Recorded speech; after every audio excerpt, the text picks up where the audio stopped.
Shalom a todos, bem-vindos ao canal Ouça a Torá. Vamos à sexta aliada para Shabealo Terra, que está no livro Bamidbar, capítulo 10, versículo 35, até o capítulo 11, versículo 29. Baruch atah Adonai, Eloheinu melech haolam, asher barabanu mikol hamim venatan lanu et toratu. Baruch atah Adonai noten haTorá. Amém. E quando a arca se punha em marcha, Moisés dizia: Levanta, ó Deus, e que se dissipem os teus inimigos e que fujam de diante de ti os que te odeiam. E quando a arca pousava, dizia: Repousa, ó Deus, no meio das miríades de milhares de Israel. E o povo se queixava de má sorte aos ouvidos de Deus, e isto acendeu a sua ira. E o fogo de Deus ardeu e consumiu parte dos indignos que havia no acampamento.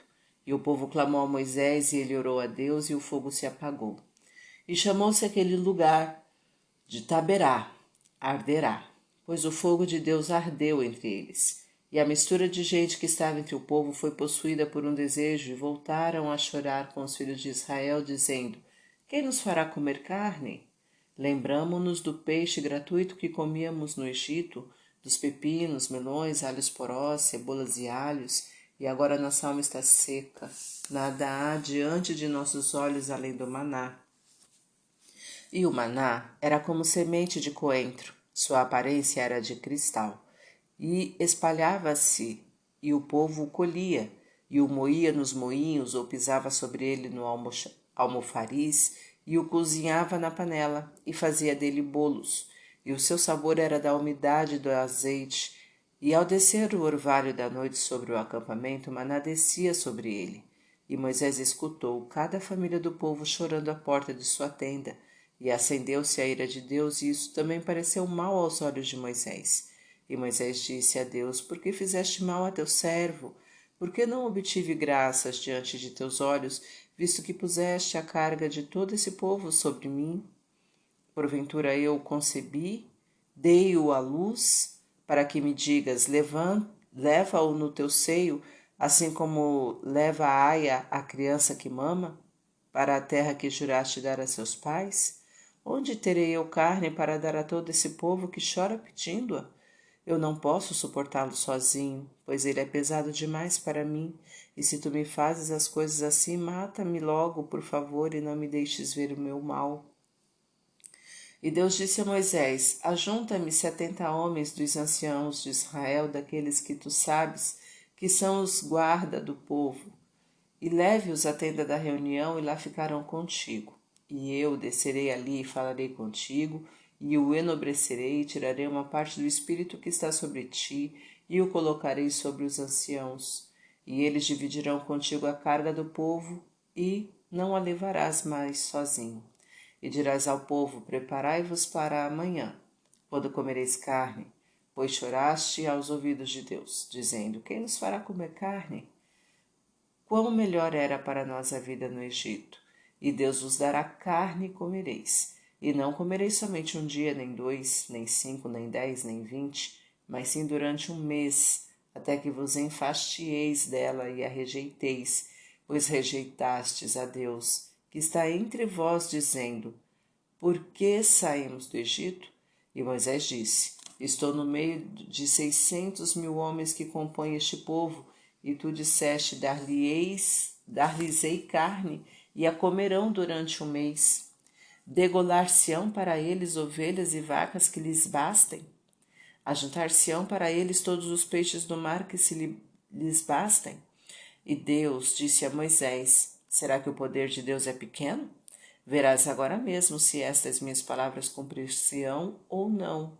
E Moisés saiu e foi repetir ao povo as palavras de Deus.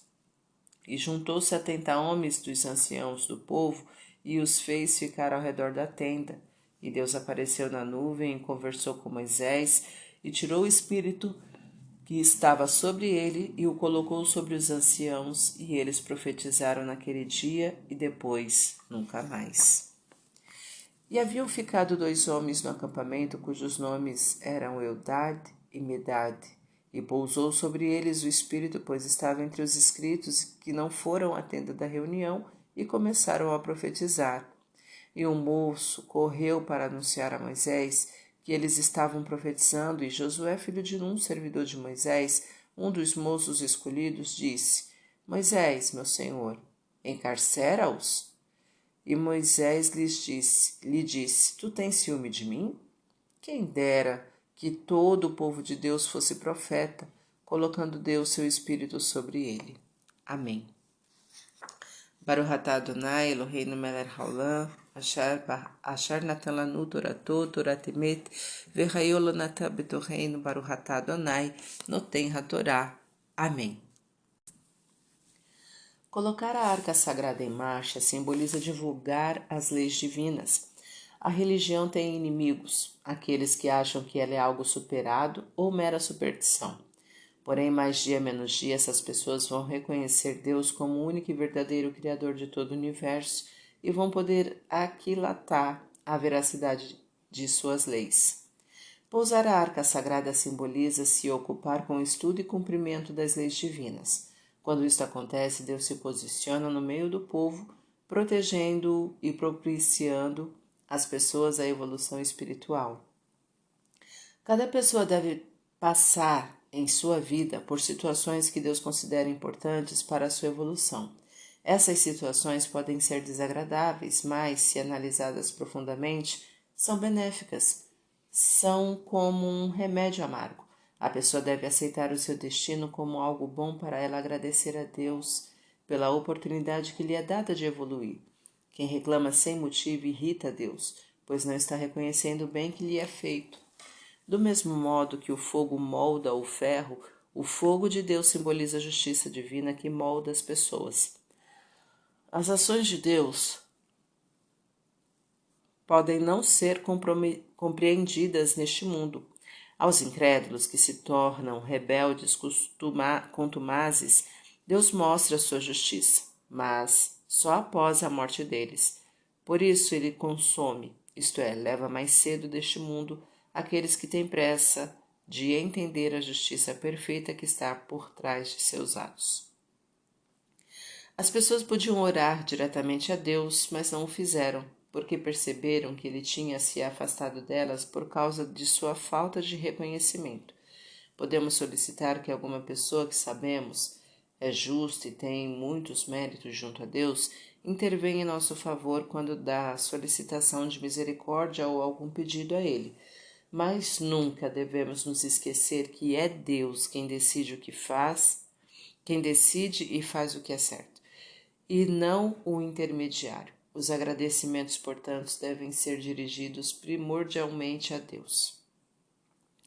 É conveniente registrar em algo que, a princípio, dure bastante tempo os acontecimentos importantes. Isto pode ser feito com nomes de lugares gravados em construções, monumentos, etc. Desse modo, os participantes se recordam do fato, além de atiçar a curiosidade daqueles que não o presenciaram, mas que devam conhecê-lo. A mistura de gente significa pessoas que não fazem parte da comunidade, mas se infiltraram nela por conveniência egoísta. Era caso de egípcios que acompanharam os filhos de Israel em sua saída daquele país, achando que teriam algum proveito material. As pessoas que não compartilham das opiniões da comunidade e estão lá só para obter algum proveito, devem ser convidadas a se retirar ou serem isoladas socialmente, pois elas se constituem má influência para a sociedade, podendo prejudicá-la seriamente. A carne simboliza os prazeres do corpo, que dela é feito. Existem pessoas que dão maior importância aos prazeres do corpo do que à evolução da alma. Essas pessoas sempre procuram quem as fará ter os prazeres da carne, isto é, quem as suprirá dos prazeres de comer, ter relações sexuais, etc. O maná era um alimento que caía do céu e, portanto, possuía características milagrosas. Simboliza a espiritualidade que existe no material. Ao recusá-lo, a pessoa demonstra que não é evoluída espiritualmente, deixando-se levar pelo puro prazer material, ao invés de reconhecer que uma de suas missões é realçar a espiritualidade em tudo que é físico. A semente traz dentro de si todas as características da planta adulta da qual provém o maná, que provém dos céus. Traz consigo as características espirituais deste, isto é, serve de alimento também para a alma. O cristal é algo transparente que simboliza a sinceridade. O maná simboliza o alimento da alma, isto é, aquilo que faz a pessoa evoluir espiritualmente. A pessoa que quer evoluir espiritualmente deve ser sincera. Os alimentos da alma, que são as boas ações, estão à disposição do povo, isto é, todos podem alcançá-los. É só querer. Moer o alimento da alma simboliza digerir as boas ações, isto é, aquilatar o bem que foi lhe feito e se conscientizar da alegria que isso proporcionou a Deus. Pisar sobre o maná simboliza se apoiar sobre o alimento da alma, isto é, reconhecer que se deve guiar os passos na direção das leis divinas. Cozinhar significa fornecer energia. Cozinhar o maná simboliza empregar energia no cumprimento das leis divinas. Fazer bolos significa preparar algo gostoso, festivo. Os que sabem o verdadeiro valor do bem regozijam-se ao fazê-lo. O azeite sempre fica sobre a água, o que simboliza estar acima do conhecimento. O bem que tem as características do azeite deve ser feito sem racionalismos, apenas pelo simples fato de que Deus assim o quer. O orvalho que cai em qualquer época do ano simboliza as bênçãos divinas. O maná, ao cair sobre ele, simboliza que Deus dá as suas leis para um povo que é por ele abençoado previamente.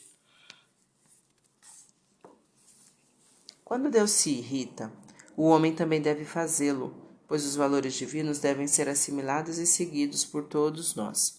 O choro sem motivo é uma das coisas que o deixam contrariado, pois demonstra a falta de reconhecimento do bem que está por trás de todos os acontecimentos. Pode acontecer que uma pessoa que passa por uma época de contrariedades queira morrer, isto é, não estar vivendo essas dificuldades. Mas Deus não atende a esses desejos, pois os obstáculos porque passamos durante nossa estada neste mundo são proposital e estrategicamente colocados por Ele, a fim de que possamos utilizar nossos recursos adormecidos e, com isto, evoluirmos.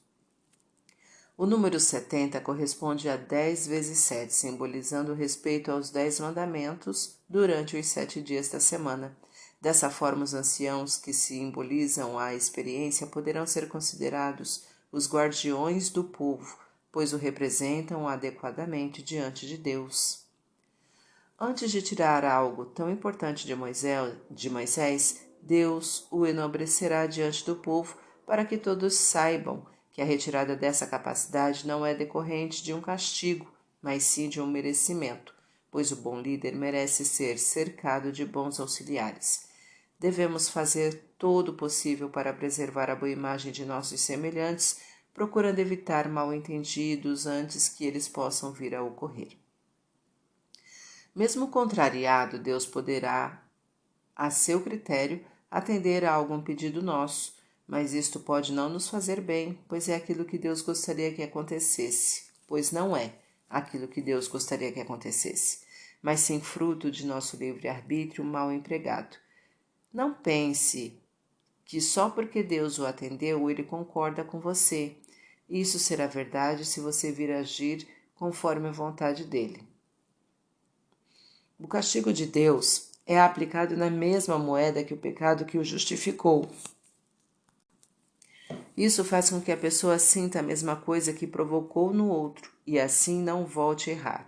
É o ditado: não faças aos outros aquilo que não queres que te façam, colocado em prática na sua plenitude e por aquele que aplica a justiça perfeita. Às vezes achamos que não adianta pedir algo a Deus, pois é algo muito difícil e complicado. Esquecemos que Ele é onipotente e que, apesar de preferir agir dentro da natureza, pode a seu critério efetuar milagres, e eles não são poucos no dia a dia da humanidade. Se mesmo com a ação explícita de Deus colocando sobre elas o seu espírito de profecia, as pessoas afetadas só conseguiram profetizar por um dia, quanto menos aqueles que se julgam profetas e passam a vida contando visões e sonhos que só eles testemunharam. Cuidado com os falsos profetas, que não são poucos, nem inofensivos. Eles são identificados pelos conteúdos incompatíveis de suas mensagens com o que consta no Pentateuco. Eram 12 tribos e 70 anciãos. Para que não houvesse injustiça, foi feito um sorteio equitativo entre as tribos, que puderam indicar 6 candidatos cada. Os que sobraram profetizaram também, pois Deus não quis diminuí-los perante a comunidade, fazendo-os parecer não merecedores de sua graça. Moisés não quis censurar os profetas encarcerando-os. A censura política é decorrente de ciúmes entre poderosos. A livre expressão deve ser permitida desde que não vá contra os princípios inconsistentes das leis divinas. Moisés encarna o líder ideal de um povo, aquele que não tem ciúmes e que quer que todos compartilhem das mesmas benesses que ele usufrui. O dom da profecia faria bem aos filhos de Israel, pois evitariam muitos sofrimentos que os acometeriam por desobediência a Deus. Para refletir, não se queixe das dificuldades porque você passa na vida. Elas existem estrategicamente para que você evolua nos aspectos mais críticos de sua personalidade. Não reclame de Deus sem motivo. Isso demonstra falta de cuidado ao analisar sua vida e falta de reconhecimento pelo bem que ele proporciona. Não denigra a boa imagem de seu semelhante, dando ouvidos ou espalhando boatos, fofocas, etc. O fato de acontecerem coisas conforme a sua vontade não significa que Deus esteja apoiando você em suas intenções. Ele pode estar ajudando na utilização de seu livre-arbítrio. Tome cuidado com as consequências de seus atos. Não dê ouvidos a pessoas que só sabem achar defeito nas coisas. Aproxime-se das que têm alto astral. Para exercitar, faça uma lista de suas reclamações contra Deus. Peça a seus filhos fazerem uma lista de reclamações deles contra você e compare as duas listas. Quais as conclusões? Se ficar à vontade, pode responder nos comentários. Tá gostando do conteúdo do canal? Então curta, comenta, compartilha. Se ainda não é inscrito, se inscreve, ativa o sininho e fica por dentro das novidades. Shalom a todos.